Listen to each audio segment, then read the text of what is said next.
धारावीमधल्या 90 feet road या भागामध्ये गेल्या 1.5 तासांपासून तणावपूर्ण स्थिती आहे। परिसरातल्या एका मशिदीचा अनधिकृत भाग तोडण्यावरून हा सगळा वाद पेटला। सकाळी 9:30च्या दरम्यान मशिदीचा अनधिकृत भाग काढण्यासाठी पालिकेचे एक पथक दाखल झालं। त्याला विरोध करण्यासाठी शेकडोंचा जमाव रस्त्यावर उतरला। कारवाईसाठी गेलेल्या पालिका पथकाला रोखलं गेलं। यावेळेला जमाव आक्रमक देखील झालेला होता। पालिकेच्या पथकाच्या गाडीची काचही तोडण्यात आली। यानंतर धारावीत 90 फीट रोडवर जोरदार घोषणाबाजी सुरू होती। घटनास्थळावरून प्रशांत बडे आपले प्रतिनिधी या संदर्भातली माहिती आपल्याला देत आहेत। प्रशांत,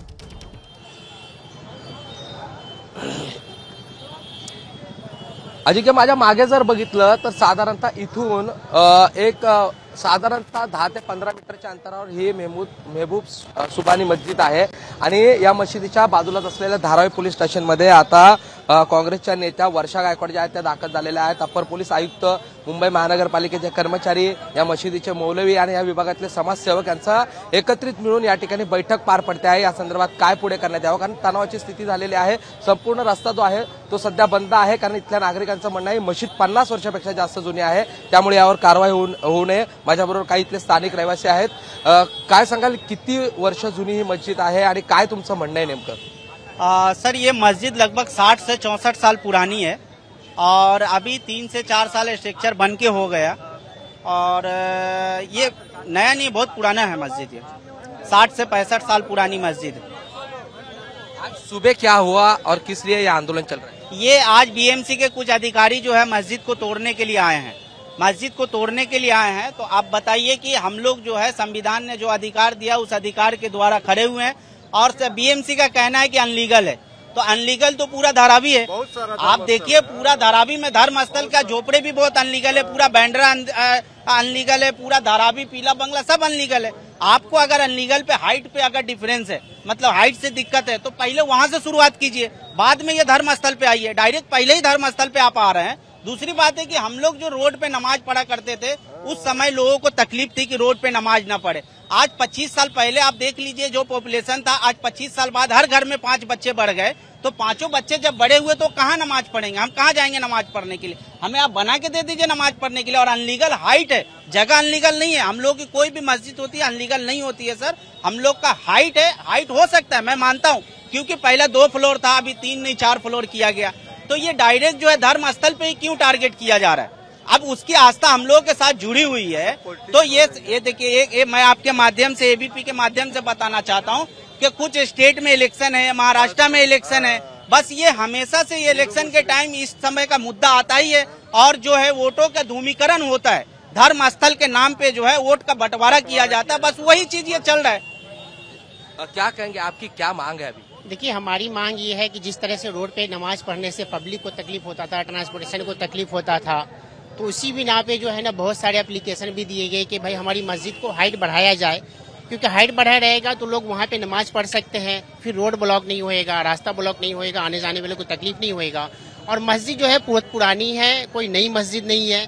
पहले 1st फ्लोर था, फिर 2nd फ्लोर हुआ, फिर 3rd फ्लोर हुआ, और ये 3rd फ्लोर हो के भी 3 साल से ज्यादा हो गया है। तो हमारे मानना ये है कि अगर कुछ प्रॉब्लम था, दिक्कत था बीएमसी को, तो ये 3 साल पहले कहाँ थे? जो अब जब इलेक्शन आने लगा है, 2 महीने इलेक्शन को है, तब आप पूरे सामान के साथ आ जा रहे हैं कि पूरी मस्जिद को हम शहीद करेंगे, तोड़ेंगे, तो ये अच्छा नहीं है। हमारे हिसाब से जो है धर्म की बात है, इसमें रहने देना चाहिए। आप क्या कहेंगे? सुबह से यहाँ पे पिछले 2-3 घंटे से लोग रास्ते पे बैठे हुए हैं, क्या कहेंगे इसके बारे में? सबसे पहले तो हम लोग रात से ही बैठे हुए, जैसे नोटिस हम लोग को रात कल ही आ गई, इसलिए हम लोग, तो सबसे पहले मेरा कहना ये है, ये धर्म स्थल पे ही क्यों टारगेट, मस्जिद पे ही क्यों टारगेट? यहाँ आपको मैं 50 गिना दूंगा ऐसे इलीगल काम है। और मंदिर, सबसे बड़ी मंदिर ऐसे ऐसे इलीगल पे है जो कि पूरी इलीगल है। ये तो हमारा इलीगल नहीं है, ये हमारा 1st 2nd हाइट का मसला, बाकी जमीन का इलीगल नहीं है, जमीन लीगल है हमारा। इसलिए मैं यही मांग करता हूँ कि जो हमारा जैसे बना वैसे ही रहे, बात खत्म। और लगभग यहाँ पे है, आप यहाँ से 5 मिनट के आगे जाएंगे तो वहाँ से पुलिस बैरिकेड लगाई हुई है, वहाँ से लेके पूरा 90 फीट ब्लॉक है, पूरा आगे तक ब्लॉक है, 50,000 पब्लिक लगभग होगी। अगर हम लोगों को ये हम लोगों के मस्जिद पे फिर से अगर जो है इस तरह की कार्रवाई होने के लिए फिर से आएंगे अधिकारी, तो हम लोग 50 से 5 लाख 10 लाख पब्लिक सब रोड पे आएंगे संविधान के दायरे में। आप देखिए कि एक नारा तक हम लोग नहीं लगाने दे रहे, हम लोग खुद मॉनिटरिंग कर रहे हैं, सबको शांत कर रहे हैं कि सिर्फ संविधान ने अधिकार दिया है, आप लोग शांतिपूर्वक जो है ये जो धरना प्रदर्शन है उसको शांतिपूर्वक हम लोग खुद करने पे लगे हुए। क्या मांग रहेगी आपके? ये मेरा कहना है कि अगर मस्जिद के ऊपर अगर आप लोग टारगेट बना रहे हैं तो टारगेट आप लोग वन साइड से कीजिए।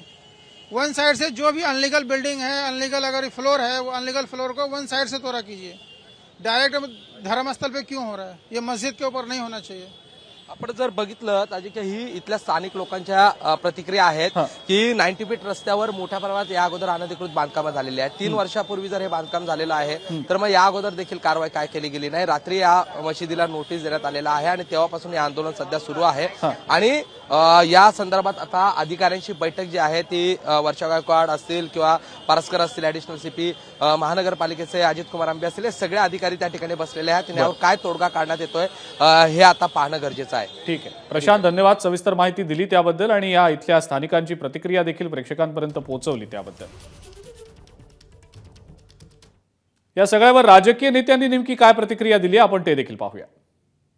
स्थिती निर्माण झाली आहे, मशिदीचा भाग पाडण्यासाठी अधिकारी आले होते आणि वाद झाला। त्याच्यावरती गृहमंत्र्यांनी लक्ष घातलं पाहिजे। काही प्रमुख लोक धारावीतले सर्व पक्षीय आयुक्तांना भेटलेले आहेत, नेत्यांना भेटतायत, शांतपणे मुंबईमध्ये यातले मार्ग निघावे लागतील। दुर्दैव आहे की सातत्याने महाराष्ट्र सरकार हे सातत्याने लॉ अँड ऑर्डर याच्या बाबतीत गृह मंत्रालय पूर्णपणे फेल झालेलं आहे। रोज चॅनलवर हिट अँड रन, ड्रग्ज, कोयता गँग आणि आता तणावपूर्ण वातावरण हे सातत्याने कोण होतंय? ज्या पद्धतीने भारतीय जनता पक्ष त्यांचे सहकारी पदाधिकारी आणि त्यांचे मित्रच पक्ष, तो काय नवीन शब्द आज निघालाय, वाचाळवीर। भारतीय जनता पक्ष सत्तेत असल्यावरच वाचाळवीर कसे या राज्यात येत आहेत ह्याचाही अभ्यास कोणीतरी केला पाहिजे।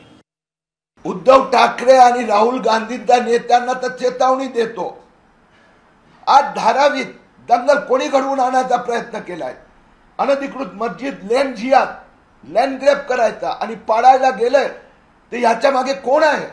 या संबंधात मुस्लिम लागून चालनचा जर दबाव आणणार आम्हाला मान्य नाही।